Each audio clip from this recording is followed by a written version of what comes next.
নমস্কার বন্ধুরা, আপনারা দেখছেন voice of Bankura, presented by underground cafe, Bankura সেরা রেস্টুরেন্ট অ্যান্ড ক্যাফে। আর এটা আমাদের উন্নয়নের পাঁচালী। কেউ কেউ নকল করে ব্যঙ্গমার গল্প বলছে। আমরা বলি বিজেপির ব্যঙ্গমার গল্প বলুন, তৃণমূলের বলার দরকার নেই। তৃণমূল কংগ্রেসের এই সরকার আজকে গঙ্গাসাগরটা শুধু তাকিয়ে দেখুন কি করেছে, আর আপনারা কি করেছেন? ঘেচু। মাতলা নদীর বুকে 65 কোটি টাকা ব্যয়ে নির্মিত আরসিসি সেতুর উদ্বোধনের মধ্য দিয়ে দক্ষিণ 24 পরগনায় উন্নয়নের এক নতুন অধ্যায়ের কথা তুলে ধরলেন মুখ্যমন্ত্রী মমতা বন্দ্যোপাধ্যায়। তিনি জানান, রাজ্য সরকারের আমার পাড়া আমার সমাধান প্রকল্পের আওতায় জেলার প্রতিটি প্রান্তে একের পর এক উন্নয়নমূলক কাজ হচ্ছে। প্রায় 8,000 কোটি টাকার এই প্রকল্পে প্রতিটি বুথের জন্য বরাদ্দ হয়েছে 10 লক্ষ টাকা করে। ইতিমধ্যে এই প্রকল্পে 70 থেকে 80% কাজ সম্পন্ন হয়েছে বলেই জানান মুখ্যমন্ত্রী। মমতার কথায়, সাধারণ মানুষের পরামর্শকের গুরুত্ব দিয়েই এই অর্থ খরচ করা হয়েছে। জেলা সংস্কার করা হয়েছে 2063টি রাস্তা, নতুন করে নির্মাণ করা হয়েছে 1900টি রাস্তা, বিভিন্ন এলাকায় তৈরি হয়েছে জেটি, যার জন্য বরাদ্দ হয়েছে 67 কোটি 21 লক্ষ টাকা। বিদ্যুৎ প্রকল্পে দেওয়া হয়েছে 54 কোটি 49 লক্ষ টাকা। আলো প্রকল্পে বরাদ্দ 61 কোটি টাকা। নিকাশি ব্যবস্থা উন্নয়নে 1415টি প্রকল্প হাতে নেওয়া হয়েছে। পানীয় জলের ক্ষেত্রেও জোর দিয়েছে রাজ্য সরকার। শুধু সাগর ব্লকেই পানীয় জলের জন্য দেওয়া হয়েছে 7 কোটি 49 লক্ষ টাকা। নিকাশি প্রকল্পে দেওয়া হয়েছে 6 কোটি টাকা। এই উন্নয়ন যাত্রার সহযোগিতার জন্য রাজ্যের মন্ত্রী মন্টুরাম পাখিরাকে ধন্যবাদ জানান মুখ্যমন্ত্রী।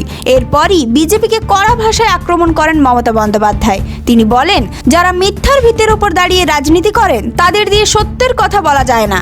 দুর্নীতি আর কুচর্চাই তাদের রাজনীতির মূল পরিচয়। তবুও আমরা কারো অমঙ্গল চাই না, আমরা ওদের ক্ষমা করে দিচ্ছি। যারা গীতা নিয়ে গীতাকে অপমান করেন তাদের বলি, ওরে উন্নয়নের পাঁচালীকে নিয়ে তুই ওটাকে চাচালি করছিস, যায় আসে না। কোনোদিন পড়েছো পাঁচালী? এসমা লক্ষ্মী, বসমা লক্ষ্মী, ঠাকুমা লক্ষ্মী আমার ঘরে? কোনোদিনও পড়েছো পাঁচালী? জয় জয় দেবী চরাচর সারে, কুচ সুবিত মুস্ত হারে, বিনা রঞ্জিত পুস্তক হস্তে, ভগবতী ভারতী দেবী নমস্তে। আমরা বলি বিজেপির ব্যঙ্গমার গল্প বলুন, তৃণমূলের বলার দরকার নেই। তৃণমূল কংগ্রেসের এই সরকার আজকে গঙ্গাসাগরটা শুধু তাকিয়ে দেখুন কি করেছে, আর আপনারা কি করেছেন? ঘেচু। রাজ্য সরকারের উন্নয়ন কর্মকাণ্ডকে ব্যঙ্গ করার অভিযোগ তুলে মুখ্যমন্ত্রী বলেন, আমাদের উন্নয়নের পাঁচালী নিয়ে কেউ কেউ ঠাট্টা করেন। আমি বলবো, তৃণমূলকে নয় বিজেপিকে উপহাস করুন। শুধু একবার গঙ্গাসাগরের দিকে তাকালেই বোঝা যাবে তৃণমূল সরকার কি কাজ করেছে। গঙ্গাসাগর মেলা প্রসঙ্গেও গুরুত্বপূর্ণ ঘোষণা করেন মুখ্যমন্ত্রী। সোমবার ভারত সেবাশ্রম সংঘে গিয়ে তিনি জানান, মেলা পর্ব চলাকালীন সাধারণ মানুষ বা সরকারি কর্মীদের মৃত্যু হলে ক্ষতিপূরণ দেওয়া হবে তাদের পরিবারকে। মমতা স্মরণ করিয়ে দেন, একসময় গঙ্গাসাগরের তীর্থযাত্রীদের কর দিতে হতো। তার সরকার ক্ষমতায় এসে সেই কর প্রত্যাহার করেছে। তবে কেন্দ্রীয় সরকারের বিরুদ্ধে ক্ষোভ উগরে দিয়ে তিনি বলেন, কুম্ভ মেলায় কেন্দ্র টাকা দেয়, কিন্তু গঙ্গাসাগর মেলায় 1 টাকাও দেয় না। এছাড়াও এসআইআর এর খসড়া তালিকায় ভারত সেবাশ্রম সংঘের মহারাজের নাম বাদ পড়া নিয়েও সরব হন মুখ্যমন্ত্রী। কটাক্ষের সুরে তিনি বলেন, এবার বুঝতে পারছেন পরিস্থিতি। একদিন হয়তো ওরা নিজেদের নামই বাদ দিয়ে দেবে, না হলে মানুষই ওদের নাম বাদ দেবে।